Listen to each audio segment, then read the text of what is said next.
With sensational investigations that have found Putin's daughter, Lisa Rozova, in Paris, or Louisa, as she is called in the French manner, the girl who looks like a spitting image of the Russian dictator works in one of the small galleries in the French capital. So, colleagues, welcome. We're glad to see you. Good afternoon. Good afternoon. And right away, I'd like to ask you a question. Both of you were in Paris. Both of you were looking for her, Putin's daughter. How likely was it that you would actually manage to catch her? Dima? There was always a chance.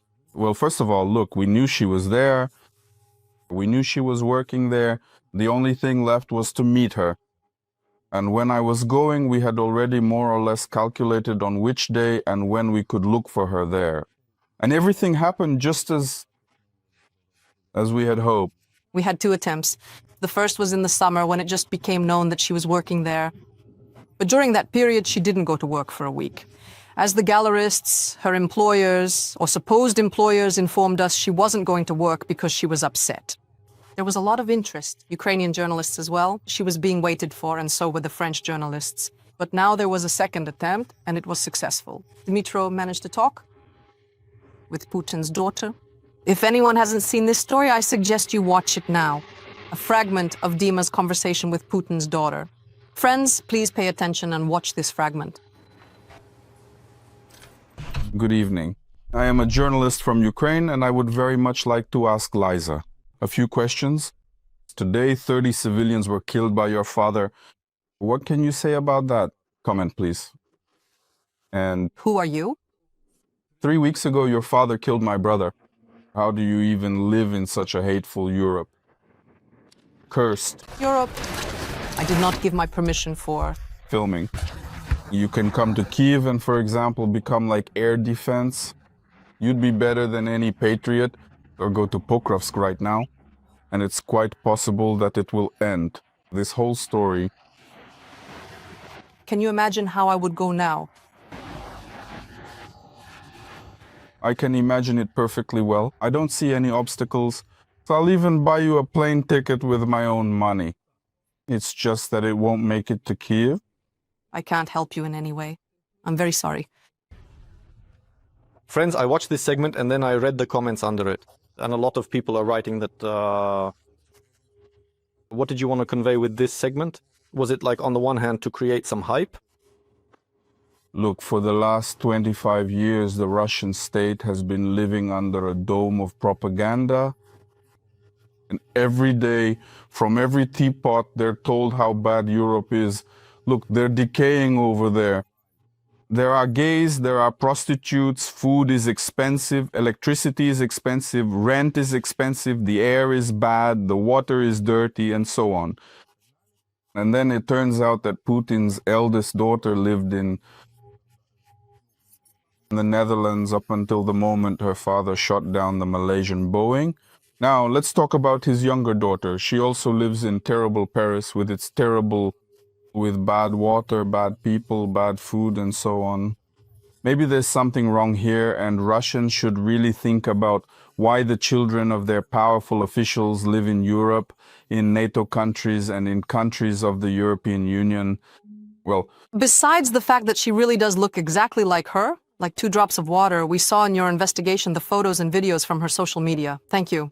But here we actually saw her, even though there wasn't much. She hid her face, but she really does look exactly like her, like 2 drops of water. She looks identical. What evidence did you take with you to Paris to be absolutely sure that this is Putin's daughter, that she lives there, that she works there? What basis did you have to look for her there? Let me recall how information about Putin's daughter, about this daughter, became known. 6 years ago, Russian investigators were studying her mother's biography. She is one of the richest women in Russia. And while studying who this woman was, they discovered the daughter who was born in 2003. They saw her photo, found out that the father's name was left blank in the girl's documents, and that her patronymic is Vladimirovna. And based on this incredible resemblance and the fact that the woman became wealthy after the child was born, they wrote that this is Putin's daughter. What was the proof for us? After the start of the full-scale invasion, she disappeared from social media, she stopped giving interviews, and she changed her last name. In Russian media, she was known as Elizaveta Krivonogik, after her mother. She gave a lot of interviews before Russia's full-scale invasion. She was known as Louisa Rozova. Well, that's all possible. And already in 2021, she got a new last name. She became Elizaveta Rudnova, daughter of Oleg. And Oleg Rudnov is a close friend of Vladimir Putin, who died in 2015. He was the owner of Channel 5 in Russia, such a close friend that an apartment for Kabaeva was bought under his name. He died and new documents were made for Liza. A cover identity with this surname and patronymic. Olegovna. When I was looking for her in Paris and found her, she was already studying at a private educational institution under this very surname. If she isn't his daughter, if she's just an ordinary girl, why create a new surname? A cover identity not with the surname Ivanova, but with the surname of Putin's close friend. And Look, your investigation actually came out last week and caused quite a stir in Ukraine. And Dmitry, were you able, as you say, to somehow get through to the Russians to break through over there? Was there any reaction from the Russians, from Russian media? Russian liberal media are aware of it, yes. They showed it through gritted teeth with a hint of envy. You know, they have segments about, say, a pipe bursting somewhere in Syzran, and they dedicate a 5-minute hate-filled rant to it, just a stream of negativity. And here, they still gave it a minute. They did allocate some time, but as I said, it was through gritted teeth with that same attitude. Why is that? I think, well, they're jealous because if, for example, I wanted to go to Paris, it would take me 30 hours, but for them, it's literally just 3 metro stops to get to that gallery. And basically, you could do that, go there once a week just to have a look, whether Lisa is there or not. by the way, I want to point out something to Dmitry. At the end of the interview, Lisa said that she was very grateful that you actually came up to her. Yes. Yes. That's actually regarding the evidence, thank you. A confession, you can listen to this interview in the original. She says, "I'm really glad you weren't afraid to come up to me." What does that mean? It means the girl knows that everyone is actually afraid to approach her. And here, one guy from Ukraine turned out to be the one who wasn't afraid to approach her. I note this. An ordinary girl, sorry, let me finish. An ordinary girl would never in her life say she just wouldn't say such a phrase. I want to point out that this is her first video interview, because before this, Liza only gave a radio interview, meaning it was just her voice without any video. There was also an interview with her once on Russian liberal television, but they didn't show the video, they only showed a still frame of her in a mask. This is the first interview where she speaks with a journalist. This is an exclusive in every sense of the word. TSN, we have a QR code on the screen, and by pointing your smartphone camera at this QR code, you can immediately access it. A sensational investigation, and we've had it up throughout the entire conversation, so even if you're watching the recording on YouTube, you can take advantage of this opportunity. Indeed, a sensational investigation from TSN. And now to wrap things up. I want to ask, the most interesting things, as we journalists know very well, usually start when the camera is turned off. So when the camera was turned off, what happened next? By the way, say something about the report. First of all, look, during the filming, I was the one recording everything myself. After I started reviewing the video, I noticed, first of all, that we were being jammed. Second, when you asked me and I hid the camera, those 3 people from the video, along with the girl, she was the 4th. Well, what happened? It all happened very quickly. We were walking into some darkness and Liza asked me to turn off the camera. At that point, I already understood. That was the place. It's midnight, dark, Paris, no people around. Okay, I turn off the camera thinking it's time to disappear. And then the 4 of them surrounded me and started asking all sorts of completely unnecessary questions. So they wanted to have some kind of discussion with me, talk about journalistic ethics and other things. But I catch myself thinking, it seems like I'm just stalling for time, and it looks like the black van isn't just a coincidence. So I think you go that way, I'll go the other way. I say, no, guys, that's it. We have nothing to talk about. You're not going to convince me of anything. That's how I see it, and I'm not going to convince you of anything either. So, Lesia, I disagree. And Liza found out. We literally have about 30 seconds left.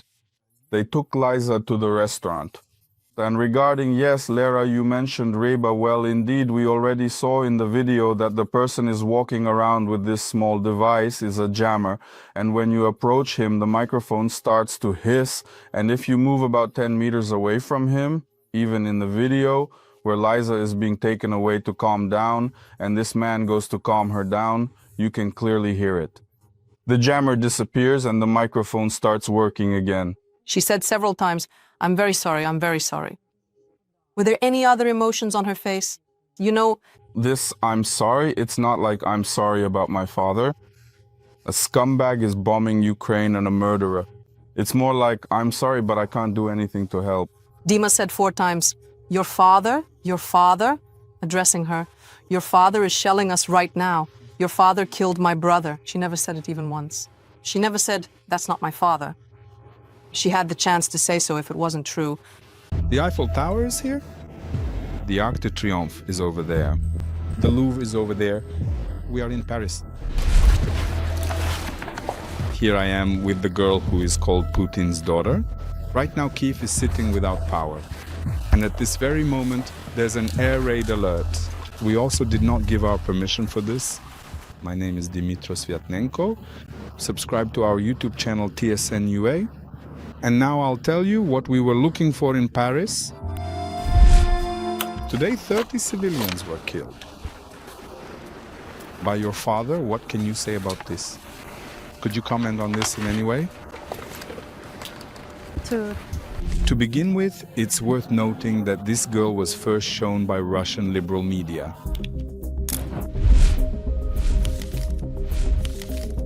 They drew attention to one of the richest women in Russia, Svyatlanenko Krivonogik. Investigators began to wonder where Svyatlanenko Krivonogik got her money from. And while monitoring her life, they first came across the Instagram account and then other social media profiles of her daughter Louisa. The young, pretty, beautiful, charming girl. Looks exactly like her father, like 2 peas in a pod. All that can actually be stated for certain is that she is the daughter of Svyatlanenko Krivonogik. She is one of the richest women in Russia, who in herself is nothing special, but since the 90s she has been friends with a very influential guy, whom you know by the nickname given to him by Kharkiv fans.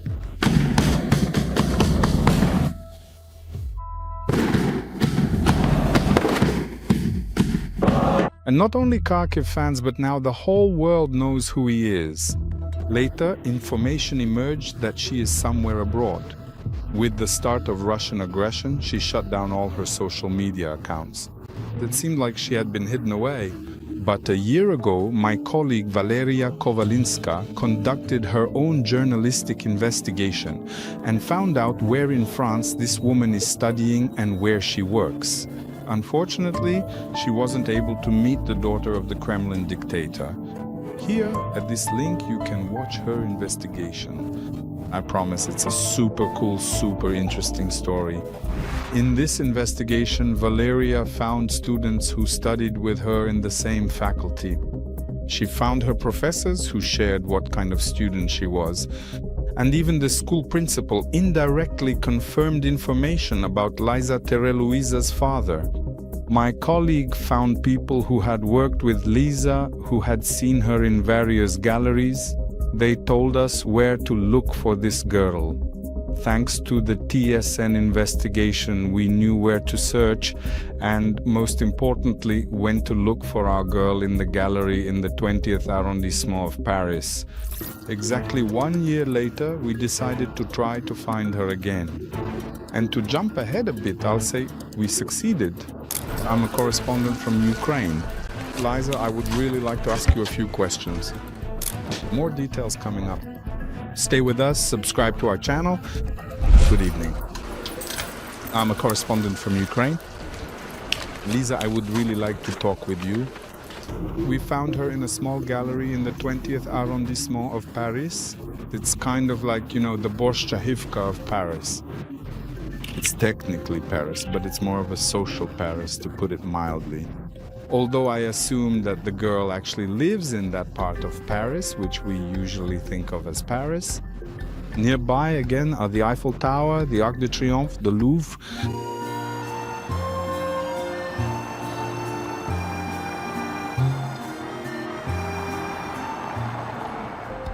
all the main attractions of this magnificent, beautiful city. She works, as I already mentioned, at Elle Gallery. It's a small exhibition and art sale gallery. There are 2 small rooms there. Overall, I think it's no more than 35 to 40 square meters in area. And on the walls, I counted up to 20 paintings displayed. We arrived on Wednesday, the opening day of the latest exhibition. She actually works at this gallery on Wednesdays.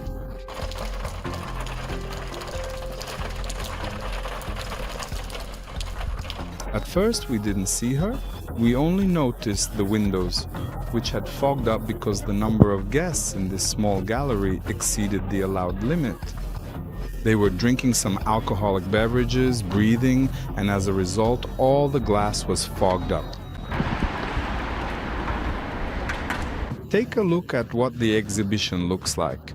About a dozen people are in this small room, drinking alcoholic beverages. You see, even the gallery's glass is fogged up. Then they sit, look at these paintings and discuss something.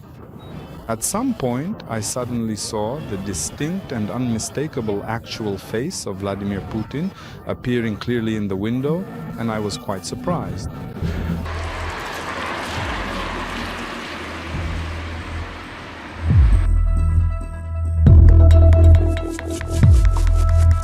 According to the schedule, the event she was participating in was supposed to end at 9 p.m.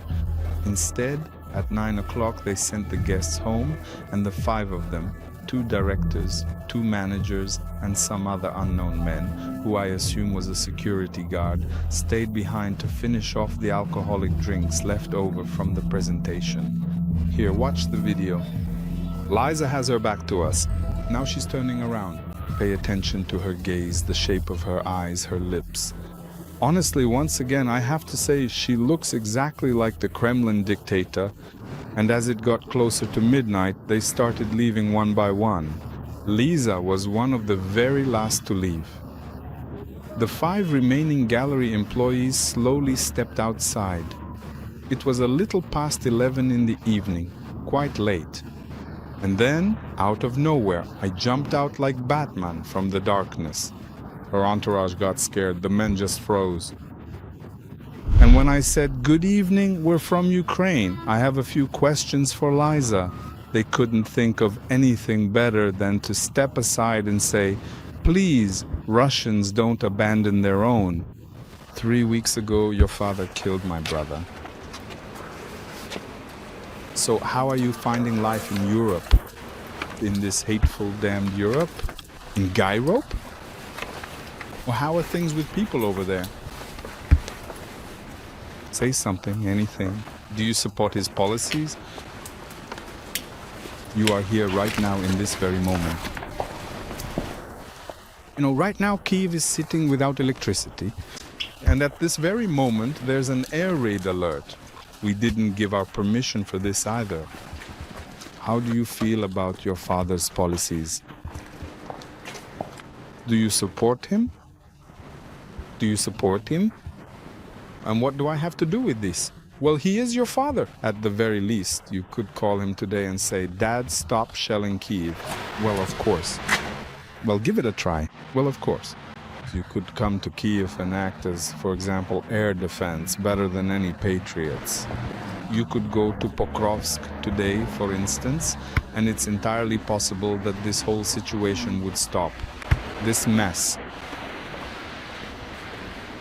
Can you imagine me going there right now? I can imagine it perfectly well. I can picture it just fine. What's the problem? If you declare that you don't support your father, if you're his daughter, by the way, I don't see any obstacles. I'll even buy you a plane ticket with my own money. Only it won't make it to Kyiv. I was even ready to buy her the best plane ticket, but you know, thanks to her father, planes don't fly to Ukraine, to Kyiv in particular. Unfortunately, there's nothing I can do to help. It's very hard for me. Subscribe, hit like, and leave detailed comments. Do you have any conversations in your family? Like, I don't know, at the dinner table. It's honestly hard for me. And already during everything we notice this detail. Look, here are our escorts, these two, and here's the third one. And look closely, this particular man is initially standing to the immediate left of Louisa, but as we begin to move and the scene progresses, let's carefully speed it up a little bit, just a bit more now. This same man, who was originally on the left side, distinctly moves over to the right side of the frame. Here he is. One on the left, one behind. Then watch the go. What will the experts say in the comments? Are these FSO agents or are they gallery staff? They're just strolling around leading their charge like a pig on a leash? The question about whether she's his daughter or not remains open, because she has never confirmed that she is really Putin's daughter, but at the same time she has never denied it either. Honestly, I think if you're Putin's daughter, you start flirting with journalists and everyone else. The more you look like your father, the more, when she was sitting in the gallery, she would turn halfway toward the camera, absolutely Putin, with his smirk, with all those, lips, with all of that. She's the spitting image of Putin. And even if you genuinely don't know this crucial background information about whether she's supposedly his biological daughter or not, when you actually see her, you immediately realize she's a perfect double. She is just a complete double, without a doubt. And I truly think, after all is said and done, she is indeed Daddy's precious girl. I believe I have spoken to you quite enough already. I am truly and deeply very sorry that everything is happening in this particular and unfortunate way. Unfortunately, I'm not responsible for this situation. I'm truly glad that you found the courage to actually come up to me and talk to me, but unfortunately, I must tell you, well... Then call your father. Tell him to at least stop shelling the street for today. Even so... For just one day. Have a very good evening. Goodbye. There was no point in continuing this conversation, so I turned off the camera and started packing it up while we were still on a fairly crowded street. Some people from her entourage approached me, 3 men and a woman. And while talking to them, these were Russians with a Russian accent, the typical Kanye and so on. They seemed to live in a completely different world. They started telling me that it was highly unethical to approach a girl who might be Putin's daughter or might not be Putin's daughter. Then they started demanding proof from me that she was Putin's daughter. I thought they would at least show some initiative, at least nominally try to cover the camera, say something like, "You have no right," or something along those lines. But I want to emphasize again, Russians don't abandon their own, yet they basically abandoned the girl. Moreover, everyone around her, those 4 managers of the gallery, they all know perfectly well who she is, what she is, and who her father is, and why she lives in Paris. By the way, here's another interesting detail. While I was talking to Louisa, I lost connection with this microphone. It worked before I spoke with her, and it worked after. Right now, it's working absolutely perfectly. But during the conversation with her, it was hissing, crackling, doing everything but working properly. Good evening. What could this mean? This should become an interesting question for the French intelligence services. Because around Louisa, maybe her companions, there was actually electronic warfare equipment operating, which was jamming the signal from the wireless microphone. Fortunately, the camera has a shotgun mic, and that mic recorded her. The interview with these men was recorded by my colleague Valeria Kovalinska a year ago.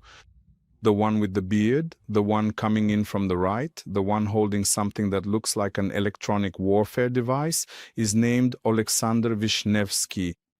And this one on the left, here he is on the left, standing to the left of Lisa, is named Dmitry Dolinsky.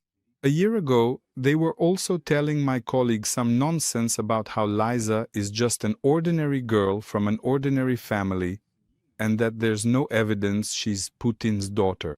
they checked or didn't check, and during the interview they supposedly checked her documents and said no, she's just an ordinary person and has no connection to the Kremlin dictator. Moreover, they told the journalist that Louisa holds an anti-war stance and is actually the curator of exhibitions of Russian anti-war artists. And now we see, you saw with your own eyes the roles of these two men who call themselves curators of the exhibition and owners of this space. By the way, this is the space. Here is one little room. And here you can count. 1, 2, 3, 4, 5, 6. And here are 2 more paintings.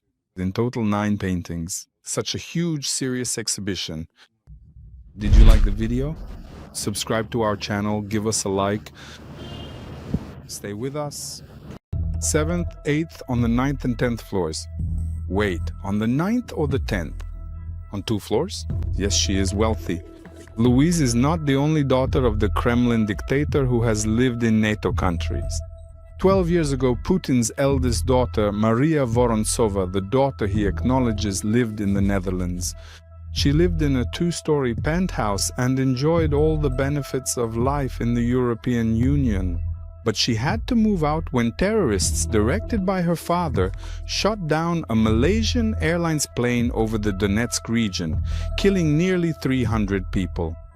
Now, Maria Vorontsova lives in Moscow. She is under sanctions, works at a research institute, and is trying to develop medicine that could extend her deranged father's life by 100 or even 150 years. And why do you live in Paris and not, for example, in Moscow? I don't live in Moscow. Well, In St. Petersburg. well, because when I was a diligent and ambitious student, I made the significant decision to permanently move to the beautiful city of Paris. Well, And how does your father feel about that? After all, he criticizes Western countries very harshly.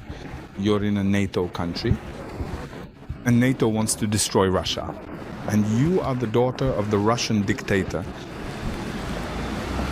I'll admit, we deliberately didn't ask Louisa whether her father is really Vladimir Putin. We gave her the chance to say, no, I'm not Putin's daughter. And by the way, please listen to and carefully watch our video again. And you will clearly hear she had a million, indeed countless chances to say, I am truly sorry, but I honestly have absolutely nothing to do with this particular man, so let's definitively bring our interview to a complete and immediate end. Goodbye. She didn't do that. It's true, there are people who look alike. If you remember, in 2013, on the eve of the Revolution of Dignity, people on Kreshchatyk filmed a dog that also looked like Putin. And even then, correspondent Dmitry was looking for that dog, but unfortunately he couldn't find it. It's completely black. And it has a white tie-like marking. Well, it's not really a tie, it's a female dog. So it's a female, not a male? Not a male, I don't know. The fact is, she barks and howls shamelessly right here. Did you like the video? Give us a like. Leave detailed comments. Subscribe to our YouTube channel.